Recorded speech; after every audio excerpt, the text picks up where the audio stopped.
Hello guys, नमस्कार, जय हिंद। स्वागत है आपका मेरे यूट्यूब चैनल पे जिसका नाम है सौरवी एजुकेशन हब। तो बच्चों, आज हम पढ़ रहे हैं हमारी क्लास 7 का मैथ्स का चैप्टर नंबर 6 जिसका नाम है घन और घनमूल। आज हम पढ़ेंगे एक्सरसाइज नंबर 6.1। इसका पार्ट फर्स्ट पढ़ेंगे ताकि ये ना वीडियो ज़्यादा लंबी नहीं हो। पार्ट फर्स्ट और पार्ट 2 उसमें वीडियो कंप्लीट हो जाएगी। चैप्टर 6.1 आप लोगों को कर लेना है चैनल को सब्सक्राइब, बेल आइकन पे क्लिक ज़रूर कर लेना है। और चलिए मेरे साथ क्वेश्चन नंबर फर्स्ट की ओर। तो देखो बच्चों, किसी भी क्वेश्चन या एक्सरसाइज को करने से पहले हमें उसके बेसिक्स पता होने चाहिए। तो जैसे हमने इससे पहले वाला चैप्टर पढ़ा था वर्ग और वर्गमूल, हमने उसमें स्क्वायर देखे थे ना, वर्ग करना था ना, 2 का 4, मतलब सेम संख्या को सेम संख्या से मल्टीप्लाई करना। उसमें यही देखा था 2 को 2 से, यही वर्ग होता है। अब जो घन होता है ना बच्चों, वो क्या होता है, उस संख्या सेम संख्या का सेम संख्या से 3 बार मल्टीप्लाई। जैसे अगर 1 का निकालेंगे तो 1 इंटू 1 इंटू 1, यानी 1 को 3 बार गुणा करा तो क्या आंसर आया, 1। अब ऐसे ही 2 को 3 बार मल्टीप्लाई किया, यानी 2 का जो घन बनेगा वो 8। 2 दूनी 4, 4 दूनी 8। 3 को किया तो 3 तिया 9, 9 तिया 27। ठीक। ऐसे ही 4 चौक 16, 16 चौक 64। 4 का क्यूब कितना होता है, 64। देखिए बच्चों, आपको ये 10 तक कंफर्म अच्छे से याद भी रखने हैं। मतलब इसलिए याद होने ही चाहिए। ये टेबल आपको क्या होना चाहिए बच्चों, याद होनी ही चाहिए। वैसे मैं इसको शॉर्ट्स में भी डाल दूंगी, बट फिर भी 5 का क्यूब करेंगे तो 5 पंजे 25, 25 पंजे 125। 6 का क्यूब करेंगे तो 6 को 3 बार मल्टीप्लाई करेंगे, 6 छंग 36, 36 छंग 216। 7 को 3 बार लिखेंगे तो 7 तिया 7 7 49। 49 को 7 से मल्टीप्लाई किया तो 343। ओके। 8 को 3 बार लिखेंगे 8 का क्यूब करने के लिए। 8 8 8 कितने होते हैं, 8 इंटू 8 इंटू 8 करेंगे तो 512। 9 का क्यूब करेंगे तो 729। अब 10 ढाई 100, 100 ढाई 1000। ठीक है, स्क्वायर याद है तो आपको क्यूब भी याद करने हैं। ओके, याद करना है, ठीक है। इसलिए मैं यहाँ स्टार इंपॉर्टेंट भी लिख देती हूँ।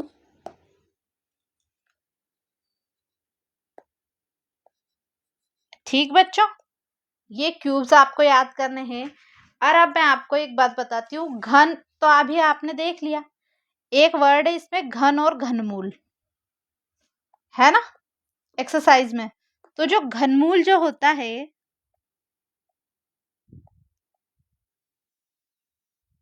ये क्या होता है बच्चों, घन का उल्टा होता है। क्या होता है, घन का विपरीत होता है।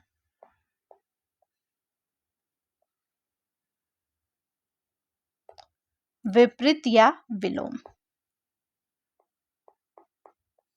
क्या होता है बच्चों, वो घनमूल होता है। फॉर एग्जाम्पल, जैसे मैंने लिया 4, तो इसको कैसे लिखेंगे, 4 इंटू 4 इंटू 4। अभी मैंने आपको बताया कि 4 का क्यूब कितना होता है, ये देखो कितना होता है बच्चों, 64। तो यहाँ हुआ 64। तो अगर हमें 64 का क्या लिखना हो, तो ये जो बच्चों 4 का 64 तो हुआ घन, बट अगर हम घनमूल निकालेंगे तो ये 64 का घनमूल क्या होगा, 4। क्या होगा बच्चों, 4। ठीक है, आई होप मैंने ये बात आपको समझाई तो समझ में आई होगी। 4 का घन तो है, क्यूब तो है 64, बट अगर हम 64 का घनमूल लिखेंगे तो वो है 4। क्योंकि घन का विपरीत यानी क्यूब का विपरीत होता है, विलोम होता है क्या बच्चों, घनमूल। इसको करने का मेथड हमारा वो अभाज्य गुणनखंड वाला मैंने अपन को उसमें बताया था ना, जिसमें वर्गमूल पढ़ाए थे। तो वर्गमूल में हम अभाज्य गुणनखंड कर रहे थे, फिर 2 2 के जोड़े बना रहे थे। वर्ग में, स्क्वायर में 2 का जोड़ा बनाते हैं, और घन में हम क्या करते हैं, घन में 3 3 के जोड़े बनाते हैं। क्या करते हैं बच्चों, 3 3। जैसे हमें 27 का घनमूल निकालना है, तो क्या करेंगे, किसमें जाएगा, अभाज्य संख्या लेते हैं, 2 3 5। पीछे 7 है, 2 में तो जाएगा नहीं, 3 से देके देखूं, 3 नाम 27, 3 तिया 9 और 3 एकम 3। अब 3 का बन रहा है 3 संख्या का जोड़ा, 3 संख्याओं का एक जोड़ा बना लेते हैं। इसमें से 3-3 के जोड़े बनते हैं, उसमें 2-2 के जोड़े बन रहे थे वर्ग में, और क्यूब में क्या है 3-3 के जोड़े बन रहे हैं। ऐसे बनाना है। ओके, तो अब इसको हम कैसे लिखते हैं? इसको जब अगर हम आगे लिखेंगे ना तो हम इसको ऐसे लिखेंगे, ऐसा ये जो सब वर्गमूल था ना, तो ऐसे यहाँ पर 27 और यहाँ घनमूल है तो 3 आगे लिखेंगे। उसके बाद 27 का क्या रहा हमारा 3 इंटू 3 इंटू 3, यही फैक्टर निकले ना इसके, ये वाले ये लिखेंगे। इसके आगे हम क्या लिख देंगे 3, और फिर जो हमारा इस 3-3 के जोड़े में से क्या निकाल लेंगे, सिर्फ 1 3 बाहर। क्या करेंगे बच्चों, 1 3 बाहर निकाल लेंगे। उसमें हम जोड़े बनाते तो सिर्फ एक संख्या बाहर लिखते थे 2 का जोड़ा बना के, इसमें 3 के जोड़े में से सिर्फ एक संख्या बाहर लिखेंगे। उसमें 2 से कर रहे थे और इसमें 3 से कर रहे हैं, 2-2 के जोड़े नहीं लेके इसमें 3-3 के ले रहे हैं। ओके, तो चलते हैं हम अपने क्वेश्चन नंबर 1 की ओर। ठीक, निम्नलिखित में से कौन सी संख्याएं पूर्ण घन नहीं है? अब पूर्ण घन होंगी तो 3-3 के जोड़े कंप्लीटली बनेंगे, और जिसमें 3-3 के जोड़े में कोई एक आध संख्या रह गई तो वो कौन सी होगी, पूर्ण घन नहीं होगी। देखो, मेरे बोलने से ज्यादा समझ में आपको आएगा जब मैं करके बताऊंगी। 216,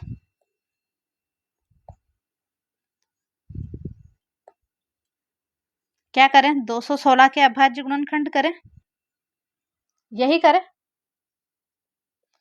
पीछे 6 है, 2 से जा सकता है।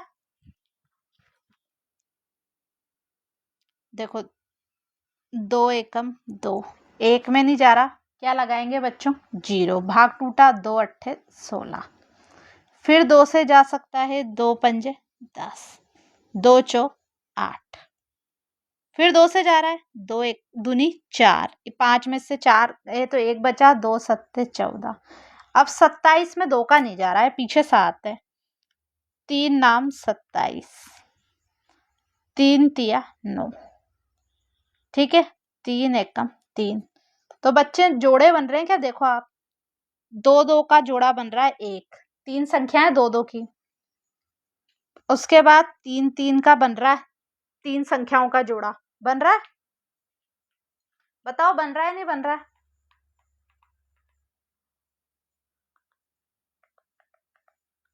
तो अब इसको देखो हम कैसे लिखेंगे, यहाँ ऐसे लिखेंगे हम, इसके संख्या, इसको लिखने के बाद यहाँ ये जो हम गुणनखंड कर रहे थे ना, तो अब ऐसे लिखेंगे, यहाँ गुणनखंड में संख्याएं 3-3 के समूह में है,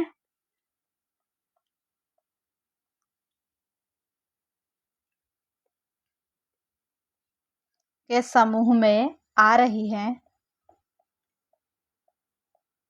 ऐसा ही तो होना चाहिए, पूर्ण वर्ग के लिए 3-3 के जोड़े बनने चाहिए।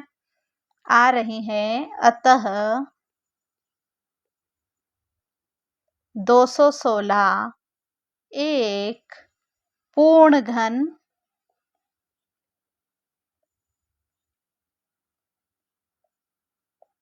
संख्या है। ओके, इजी सा क्वेश्चन था। अब हम आते हैं इसके सेकंड क्वेश्चन पे, जो है हमारा 120। क्या है बच्चों, 128 है।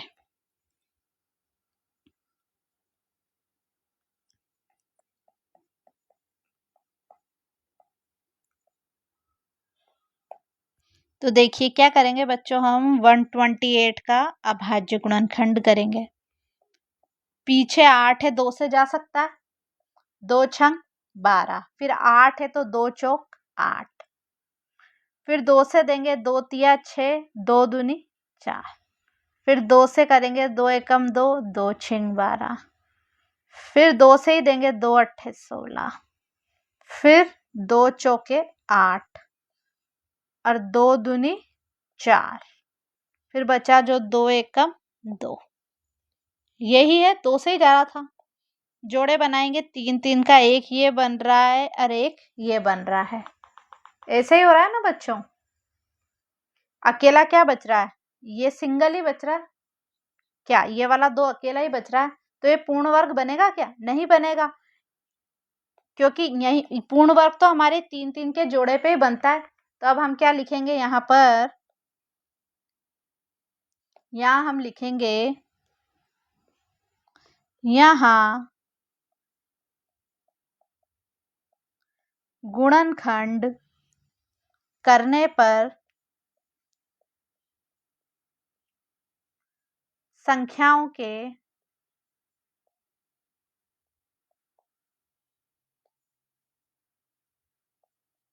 क्या होता है बच्चों, 3-3 के जोड़े या समूह नहीं बन पा रहे हैं।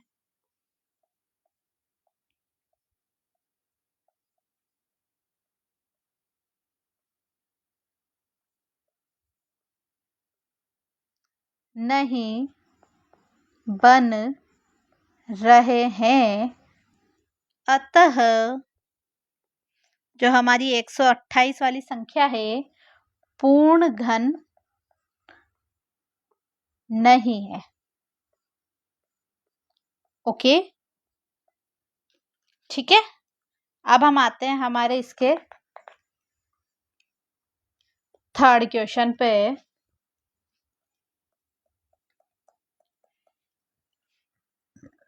वो है 1000। क्या करेंगे 1000 का अभाज्य गुणनखंड करें सबसे पहले तो।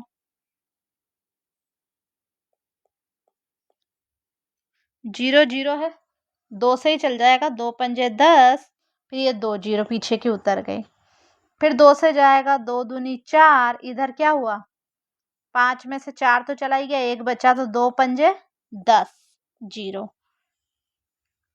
फिर 2 से जाएगा, 2 एकम 2, 5 में जाएगा, 2 दूनी 4, फिर 1 बचा, 2 पंजे 10। अब 2 से नहीं जाएगा बच्चों, अब ये 5 से ही जाएगा, 5 दूनी 10, 2 बच गए, 5 पंजे 25, फिर क्या होगा 5 पंजे 25, फिर 5 एकम 5। अब जोड़े बना के देख लेते हैं हम, 3-3 के समूह बन गए, एक समूह ये रहा और एक समूह ये रहा। तो अब क्या लिखेंगे, हमारी फेवरेट लाइन कौन सी है, ये जो अभी लिखी थी ना, ये वाली, यहाँ गुणनखंड में 3-3 के समूह बन रहे हैं, तो यही लिखेंगे हम,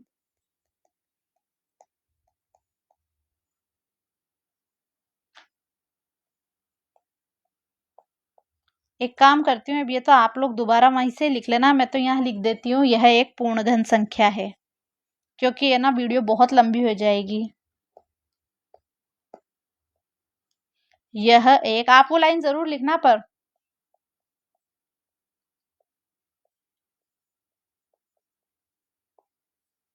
कौन सी वाली लाइन की कह रही हूँ बच्चों, ये वाली, यहाँ गुणनखंड में 3-3 के समूह में आ रही है संख्या, अतः जो हमारी 1000 है वो क्या है, पूर्ण घन संख्या है। ओके, अब हम आते हैं हमारे इसके फोर्थ क्वेश्चन पे, वो है 100। ठीक बच्चों, क्या करेंगे, 100 के फैक्टर निकालेंगे, अभाज्य गुणनखंड करेंगे। क्या करेंगे बच्चों, 100 के अभाज्य गुणनखंड, 2 से जा रहा है, 2 पंजे 10, फिर 0, फिर 2 से जा रहा है, 2 दूनी 4, 1 बचेगा, 2 पंजे 10, फिर 5 से देंगे, 5 पंजे 25 और ये 5 एकम 5। तो यह तो पूर्ण घन कहाँ बन रहा है, जोड़े ही नहीं बन रहे, 2 भी 2 ही है और 5 भी 2 ही है, तो हम क्या लिखेंगे, वो लाइन 3-3 के समूह नहीं बन रहे, अतः यह एक पूर्ण घन संख्या नहीं है। ऐसा ही तो है ना बच्चों, 3-3 के समूह बनने चाहिए। अब आते हैं हम इसके हमारे 5वें क्वेश्चन पे, वो है हमारा 4 6 6 5 6। ठीक बच्चों, क्या करना है, अभाज्य गुणनखंड करना है। 4 6 6 5 6, देखो 2 से ही देते हैं पहले तो, 2 से ही देना, पीछे 6, 2 दूनी 4, 2 तिया 6, 2 तिया 6, 5 में जाएगा तो 2 दूनी 4, फिर हासिल इधर आया, 2 अट्ठे 16।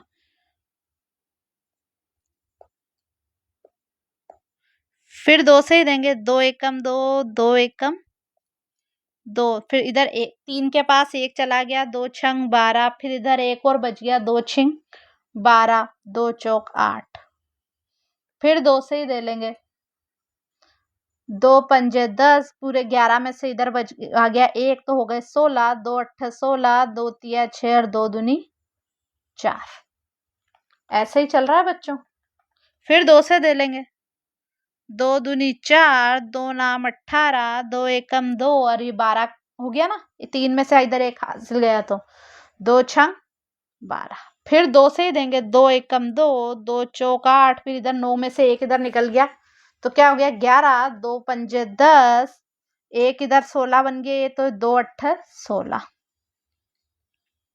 फिर 2 से ही देंगे, 2 सत्ते 14, 2 दूनी 4, 1 2 नाम 18, फिर ये 3 से जाएगा 9 है तो 3 दूनी 6, 3 चौक 12 और 3 तिया 9,